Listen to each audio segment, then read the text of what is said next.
Hi, all my friend. Welcome to unboxing and review the action figure show today. Hi, xin chào tất cả các bạn. Chào mừng tất cả các bạn đến với show Unbox Review Action Figure của mình ngày hôm nay nha. Và hôm nay trước mặt mình đây là em Iron Man MK85 đến từ Yolobox mà mình đã lắp ráp ở cái đoạn đầu rồi. Và rất hy vọng cái đoạn phim đầu có thể cho các bạn cái cảm hứng để lắp ráp em này nha. Và qua video này mình xin gửi lời cảm ơn đến hãng Yolobox và Sunstorm Store đã gửi cho mình em này để review cho các bạn xem nha. Trước mặt mình đây là tất cả những cái part mình đã lắp ráp mình để trên bàn nha. Mình nhắc lại một lần nữa ha. Em MK85 ha, một cái bay như thế này có 3 cái vũ khí đi kèm nhá. Rất là nhiều cái effect để dưới đây ha. Mình có 4 cái đôi bàn tay và một số cái phụ kiện để lắp ráp. Nói một chút xíu về bộ giáp Mark 85 được hoàn thiện bởi công nghệ nano nên dường như bám sát theo cơ thể, và đây là bộ giáp sau cùng mà Tony Stark mặc trên người trong trận chiến cuối cùng trong Endgame nha các bạn. Bây giờ không mất thời gian nữa, mình sẽ đi ngay phần review nha. Let's go. Đầu tiên là về tổng thể nha các bạn. Em này cao tầm khoảng 22,5 cm và cái cảm giác cầm nắm ban đầu thì mình thấy nó rất là nhẹ so với cái thân hình ha. Nó cao như thế này nhưng mà mình cầm nó thấy rất là nhẹ luôn. Nhưng mà cái cảm giác cầm nắm thì nó lại cho mình cảm giác chắc chắn, mình bóp vào thì giữa nó rất là cứng. Và các bạn lưu ý nha, cái bản này là bản standard thôi, nên là cái này nó chưa có sơn. Các bạn có để ý cái giáp này nè, vẫn là cái màu nhựa nguyên nên các bạn có thể thấy là cái nhựa nó không có quá bóng bẩy. Nó có 3 màu nha các bạn, màu đỏ, màu vàng và cái màu xám ha. Tuy nhiên cái màu vàng này thì mình thấy nó được sơn giống như là kim loại rồi, chỉ có cái màu xám và cái màu đỏ thì mình thấy nó để cái nhựa nguyên nha. Cái này là cái dòng dùng để cho mình custom đó, mình sơn lên. Và sắp tới Yolobox sẽ có kế hoạch ra cái bản Deluxe thì cái bản đó nó sẽ sơn phủ rất là đẹp luôn, để dành cho những bạn nào chỉ thích lắp ráp và không thích custom nha. Và các bạn có thể xem qua một vòng nha. Cơ bản thì mình thấy là tương đối bám sát phim nha, từng cái chi tiết nhỏ họ cũng làm rất là chăm chút ha. Và khi mình lắp ráp mình thấy nó rất là khít luôn. Đầu tiên là về phần đầu thì cái phần đầu này nó có hai cái cơ chế nha các bạn. Đầu tiên là ở cái phần cổ, và cái phần cổ này nó có một cái khớp cầu như thế này ha. Mình có thể lắc qua phải, lắc qua trái như thế này, cúi tới trước, ngửa ra sau và có thể xoay được tất cả các cái hướng, và cái khớp này mình thấy khá là chắc chắn. Tiếp theo ở phần nối giữa cổ và cái phần đầu phía trên này cũng là cơ chế khớp cầu luôn, thì mình có thể lắc qua phải như thế này, lắc qua trái, ngửa ra sau, cúi tới trước rất là sát và có thể xoay được rất là nhiều hướng. Cơ bản ở đây mình thấy hai cái cơ chế khớp cầu đôi này nó giúp cho cái đầu này có thể xoay được rất là nhiều hướng và thần thái, và đặc biệt là cúi rất là sát luôn. Các bạn có thể thấy cái cầm của Tony Stark có thể là cúi sát được tới này luôn, và có thể ngửa ra gần như thế này. Các bạn xem cái đầu nè, cái biên độ khá là tốt ha. Ở đây nó có một cái led bên trong này nè, nhưng theo hướng dẫn thì mình phải gỡ cái phần giáp này ra mình mới bật được cái led nha. Tuy nhiên trong quá trình lắp ráp thì mình có chế một cái vị trí trong này, mình làm dày cái phần port này lên, nên khi mà mình ấn cái tay chỗ đây nè, các bạn xem nè, đó, có thể bật được cái led nha. Nó tiện hơn là mình phải gỡ ra gỡ vô thì mình sợ nó hư cái port đó. Và cái chi tiết ở phần cổ và trên đầu này họ làm cũng rất là sắc nét, từng cái vị trí, từng cái port nhỏ này họ làm rất là gọn luôn. Và thực sự cái này nếu chỉ cần sơn lên thôi thì mình thấy nó sẽ rất là đã ha. Tiếp theo là về phần thân thì phần thân này nó chia ra hai cái vị trí. Đầu tiên là vị trí ở giữa đây nó có một cái khớp cầu, và vị trí nối với phần eo cũng có một khớp cầu nha các bạn. Rồi thì mình sẽ cho các bạn xem cái biên độ nhé. Đầu tiên cái phần trên nó có thể qua bên phải như thế này và qua bên trái như thế này, có thể cúi tới trước một chút xíu, các bạn xem nè, và ngửa ra sau một chút như thế này. Cơ bản vì cái này là khớp cầu nên mình có thể lắc được tất cả các cái hướng ha. Và tiếp theo nhờ có cái khớp cầu ở phía dưới thì nó sẽ gia tăng biên độ hơn. Các bạn xem cái biên độ ngã ở bên phải nhé. Đây, 1, 2, đó, nó ép sát được như thế này ha. Và qua bên trái cũng được như thế này. Và ngửa ra tới trước như thế này. Rất tiếc là tới trước thì không được nhiều, tại vì ở đây nó bị vướng cái giáp ở phía dưới eo và phía trên ngực nè, nên không có cúi được nhiều. Nhưng mà ngửa ra sau thì mình thấy cũng tương đối tốt nè. Các bạn thấy khi mà ngửa ra thì cái ngực nó ưỡn lên trên nè, nó tạo cái tư thế rất là tốt ha. Và cái phía dưới này cũng là khớp cầu nên mình cũng có thể lắc được tất cả các cái hướng như thế này ha. Phía trên các bạn có thể xoay qua phải như thế này và xoay qua trái như thế này ha. Đó, xoay qua phải một chút và xoay qua trái một chút. Và ở phía dưới mình cũng có thể xoay rất là nhiều đây, các bạn xem nha. Đó, xoay qua phải như thế này và xoay qua trái như thế này. Rất là linh hoạt ha. Cơ bản thì mình thấy kết hợp giữa hai cái khớp cầu đôi này nó giúp cho cái thân nó có thể linh hoạt được rất là nhiều tư thế luôn. Và ở đây ở giữa các bạn xem nhé, mình ấn vào đây mình có thể khởi động được cái led nè.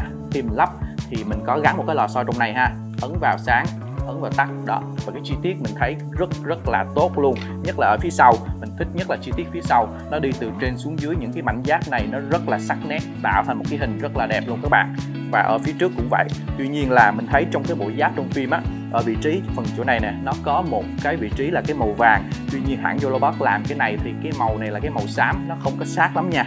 Và ở cái phần thân này thì mình thấy hai cái khớp này cơ bản là chắc chắn, các bạn có thể đẩy tất cả các hướng và nó giữ được chứ không hề lỏng lẻo nha các bạn.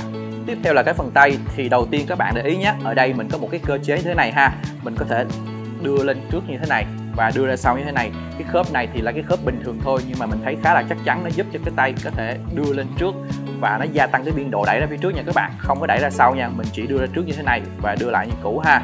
Và ở trong đây nó xuất hiện một cái khớp cầu, thì khớp cầu này giúp cái tay này có thể xoay được 360 độ nè, và mình thấy khá là chắc chắn nha.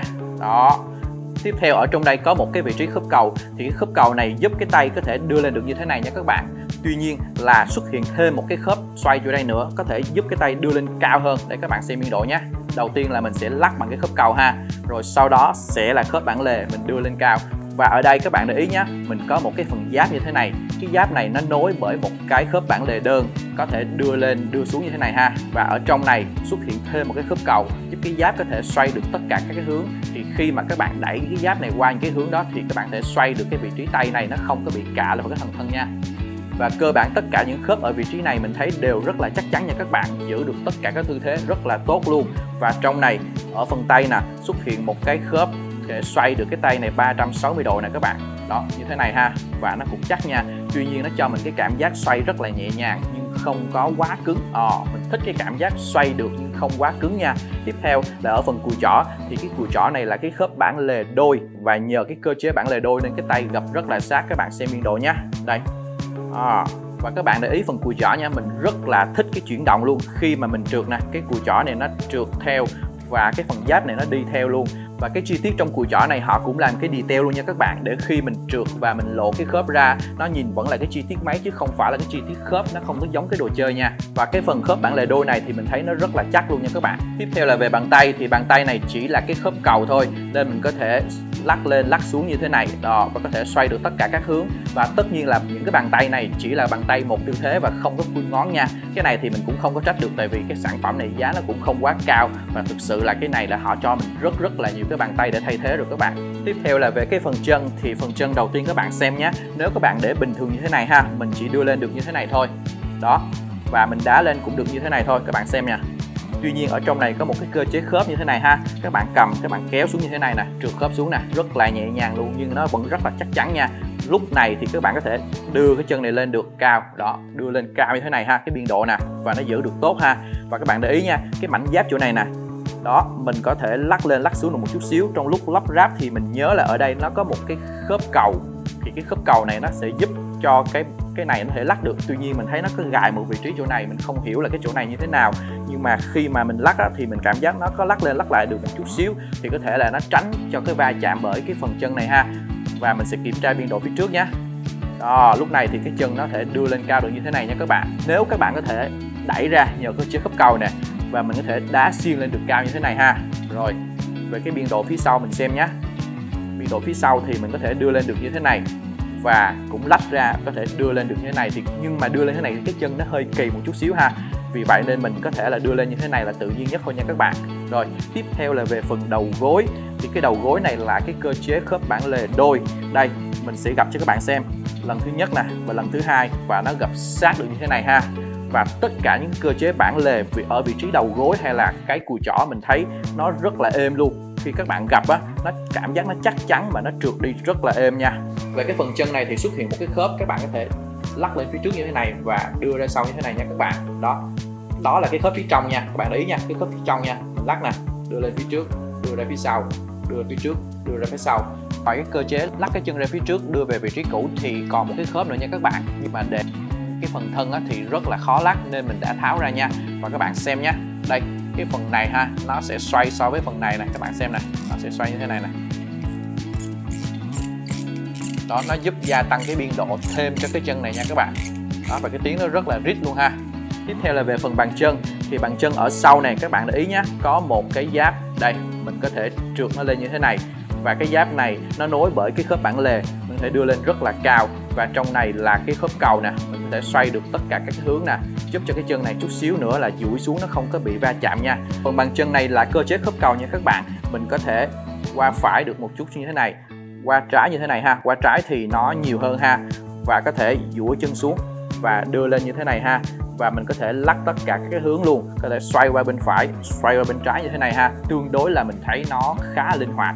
Và ở đây cái phần mũi chân nè, nó có một cái phần giáp mình có thể bật lên như thế này và hạ xuống như thế này, và cái khớp chỗ này mình bật cảm giác nó êm tay nha các bạn. Về cái phần chân này thì chi tiết mình thấy tương đối là bám phim những cái vị trí giáp mình lắp rất là nhiều cái part luôn, và nó đi với nhau rất là xích ha.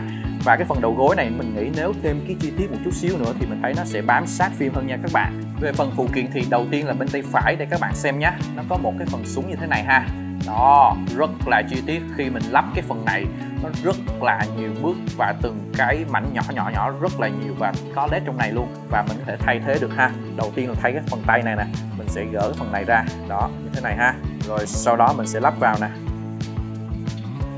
đó như thế này ha, là các bạn có thể thay thế được cái phần tay này thành cái tay súng nha. Trong phim thì Tony Stark đã biến cái phần tay này thành cái phần súng này như thế này ha, rất là ngầu và bắn ra cái luồng điện nè.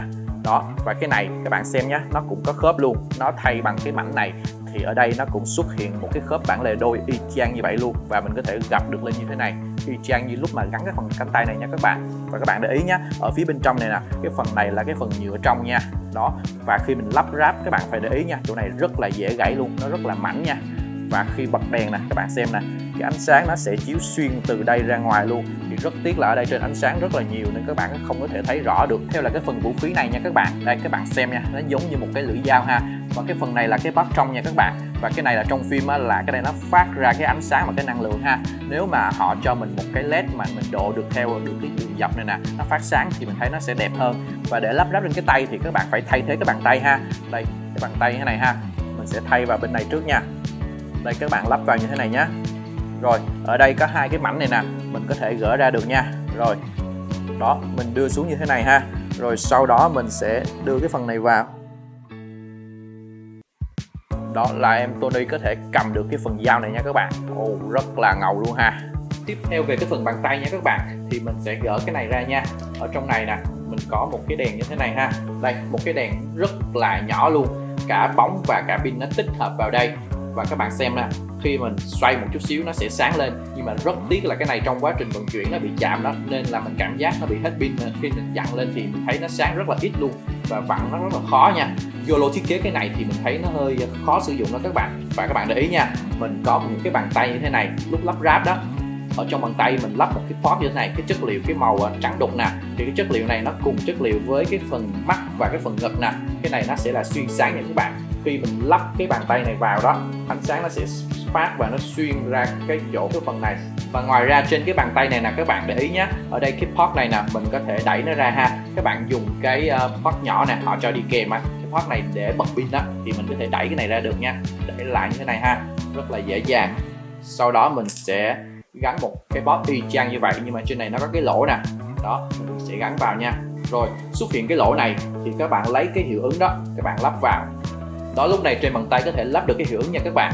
Các bạn cũng có thể thay bằng cái hiệu ứng dài nè các bạn, đó như thế này ha, mình cũng lắp vào rất là dễ dàng luôn. Cơ bản đó là hiệu ứng ở phần bàn tay nha các bạn. Tiếp theo thì các bạn để ý nhé, ở đây mình có một cái bàn tay như thế này ha, mình có thể gỡ cái phần giáp này ra nè, và nó cho mình một cái hiệu ứng như thế này.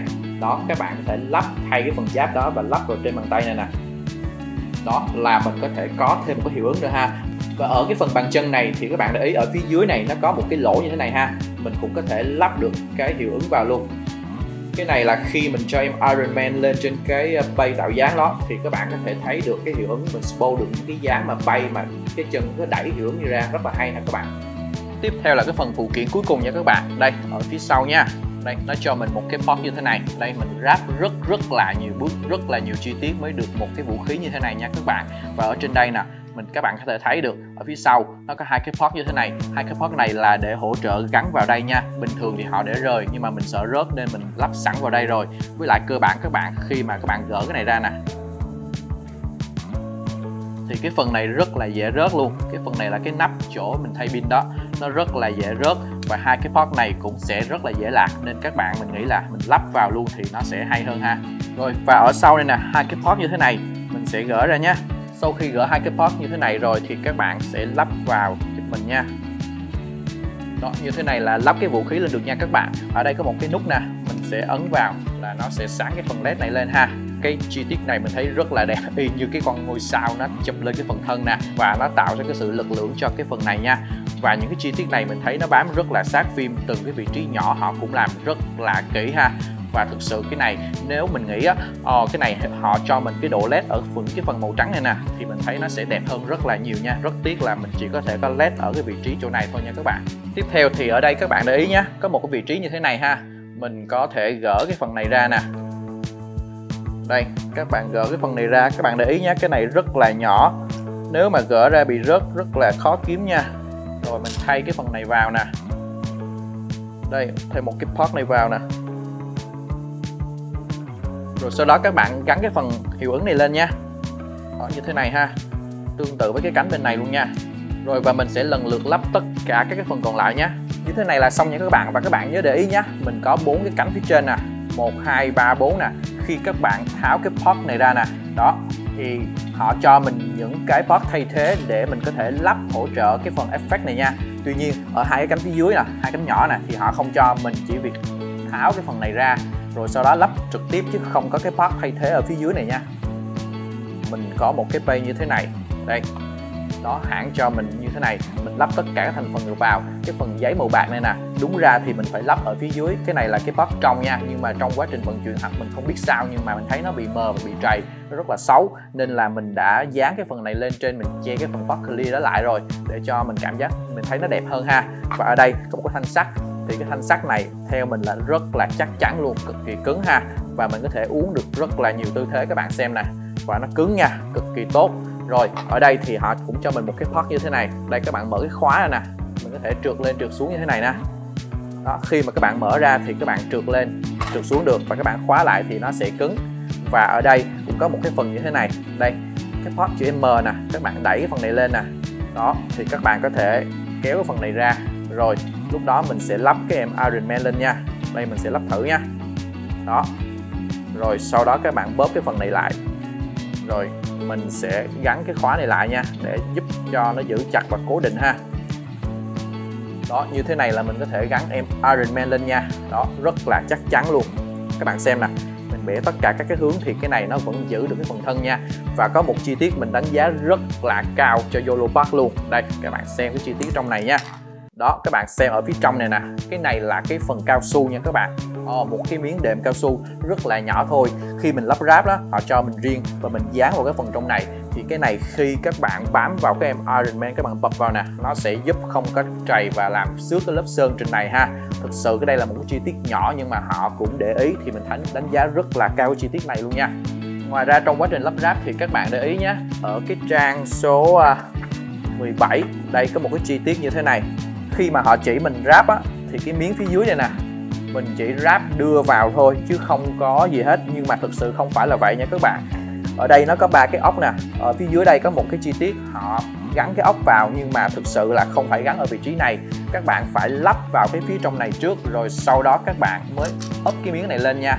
Nếu các bạn không làm bước đó thì khi mà mình đưa cái phần cây sắt xuống này nè, mình sẽ không có vặn chặt được. Cái này thì mình nghĩ là cái phần hướng dẫn nó bị lỗi một chút xíu. Các bạn để ý cái phần này thì mình sẽ gắn được cái cây này lên nha. Vừa rồi thì mình đã unbox, lắp ráp và review cho các bạn xem em MK85 đến từ YOLO Park. Tổng kết lại một chút xíu nhé. Em này cao tầm khoảng 22 đến 23 cm thôi. Rất là nhiều phụ kiện ha, khớp tốt, cực kỳ linh hoạt. Có led ở đầu nè, ở tay nè, ở ngực và cái phần vũ khí ha. Thật sự trong tầm giá 1.250.000 thì mình thấy rất là đáng chơi luôn các bạn. Các bạn thấy sao hãy cho mình biết với phần comment nha. Nếu thích hãy cho mình một like, một share, bấm nút subscribe để ủng hộ tinh thần của mình và bấm vào nút chuông để đừng bỏ qua những video tiếp theo của mình nha. Và bây giờ đáng làm một chút xíu, đi ngay phần số in nha. Let's go.